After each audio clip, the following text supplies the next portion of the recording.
The Matrix is one of the greatest metaphors ever. Machines invented to make human life easier end up enslaving humanity. This is the most common theme in dystopian science fiction. Why is this fear so universal, so compelling? Is it because we really believe that our toaster and our notebook will end up as our mechanical overlords? Of course not. This is not a future that we fear, but a past that we are already living. Supposedly, governments were invented to make human life easier and safer, but governments always end up enslaving humanity.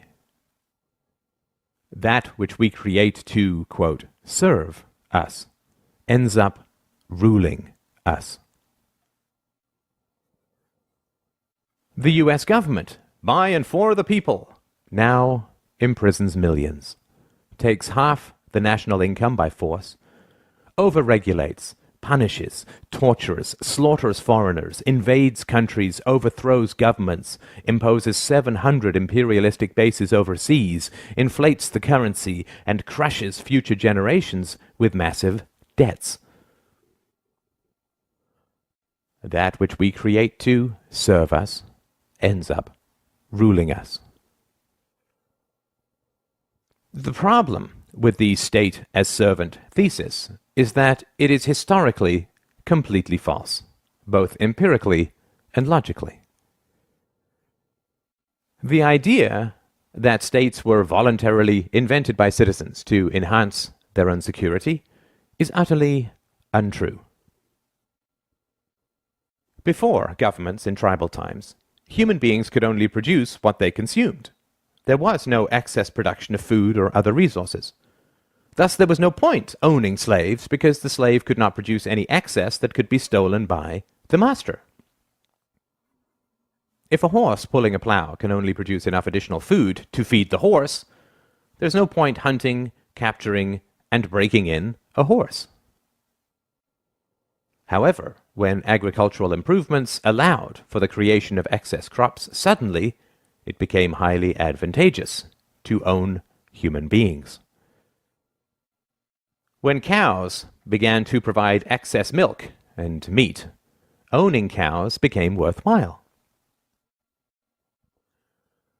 The earliest governments and empires were in fact a ruling class of slave hunters who understood that because human beings could produce more than they consumed, they were worth hunting, capturing, breaking in, and owning. The earliest Egyptian and Chinese empires were, in reality, human farms, where people were hunted, captured, domesticated, and owned like any other form of livestock. Due to technological and methodological improvements, the slaves produced enough excess that the labor involved in capturing and keeping them represented only a small subset of their total productivity. The ruling class, the farmers, kept a large portion of that excess while handing out gifts and payments to the brutalizing class, the police, slave hunters, and general sadists, and the propagandizing class, the priests, intellectuals, and artists. This situation continued for thousands of years, until the 16th to 17th centuries, when again, massive improvements in agricultural organization and technology created the second wave of excess productivity. The enclosure movement reorganized and consolidated farmland, resulting in 5 to 10 times more crops, creating a new class of industrial workers displaced from the country and huddling in the new cities. This enormous agricultural excess was the basis of the capital that drove the Industrial Revolution. The Industrial Revolution did not arise because the ruling class wanted to free their serfs, but rather because they realized how additional, quote, liberties could make their livestock astoundingly more productive.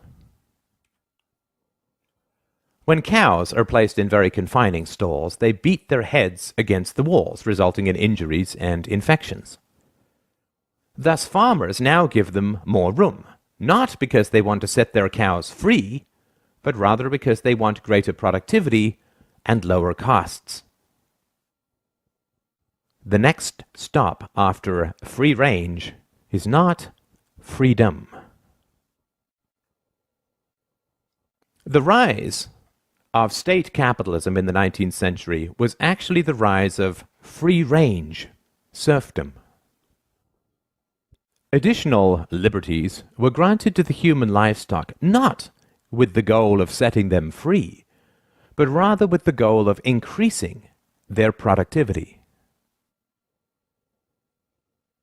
Of course, intellectuals, artists, and priests were, and are, well paid to conceal this reality.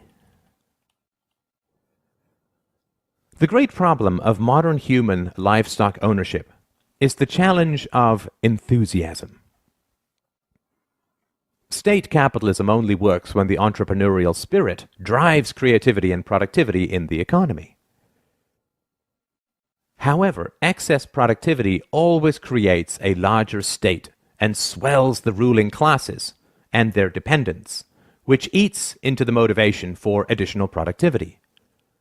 Taxes and regulations rise, state debt, future farming, increases, and living standards slow and decay. Depression and despair begin to spread as the reality of being owned sets in for the general population. The solution to this is additional propaganda, antidepressant medications, superstition, wars, moral campaigns of every kind, the creation of, quote, enemies, the inculcation of patriotism, collective fears, paranoia about outsiders and immigrants, and so on. It is essential to understand the reality of the world. When you look at a map of the world, you are not looking at countries, but farms.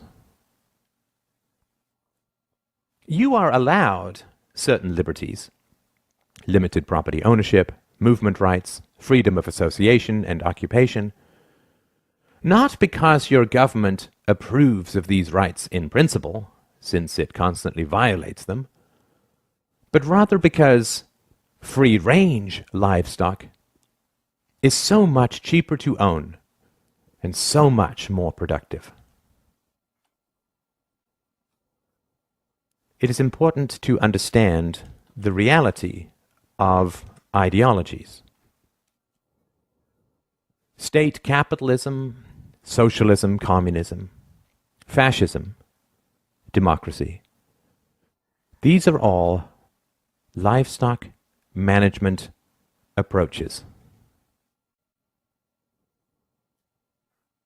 Some work well for long periods, state capitalism, and some work very badly, communism. They all fail eventually because it is immoral and irrational to treat human beings as livestock. The recent growth of freedom in China, India, and Asia is occurring because the local state farmers have upgraded their livestock management practices. They have recognized that putting the cows in a larger stall provides the rulers more milk and meat. Rulers have also recognized that if they prevent you from fleeing the farm, you will become depressed, inert, and unproductive. A serf is the most productive when he imagines he is free. Thus your rulers must provide you the illusion of freedom in order to harvest you most effectively. Thus you are allowed to leave, but never to real freedom, only to another farm, because the whole world is a farm. They will prevent you from taking a lot of money. They will bury you in endless paperwork. They will restrict your right to work, but you are, quote, free to leave. Due to these difficulties, very few people do leave, but the illusion of mobility is maintained.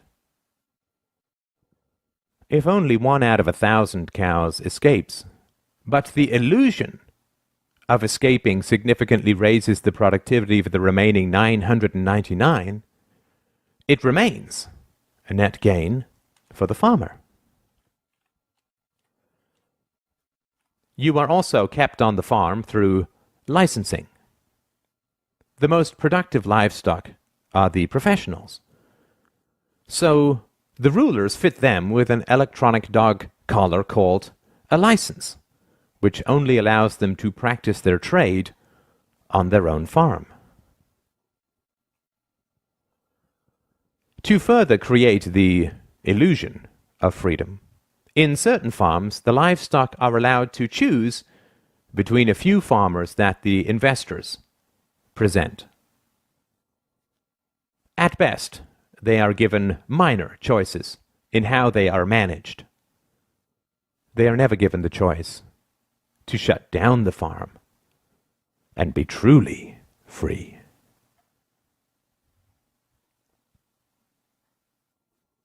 Government schools are indoctrination pens for livestock. They train children to, quote, love the farm and to fear true freedom and independence, and to attack anyone who questions the brutal reality of human ownership. Furthermore, they create jobs for the intellectuals that state propaganda so relies on.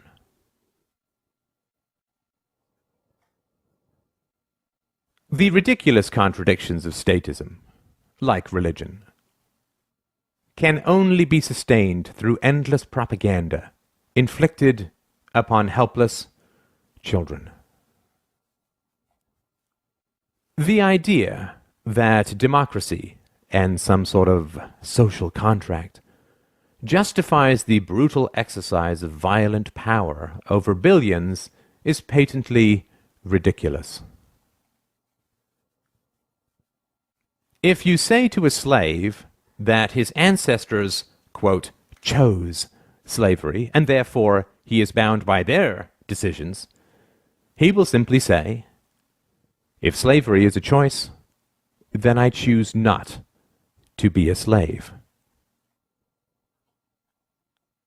This is the most frightening statement for the ruling classes, which is why they train their slaves to attack anyone who dares speak it.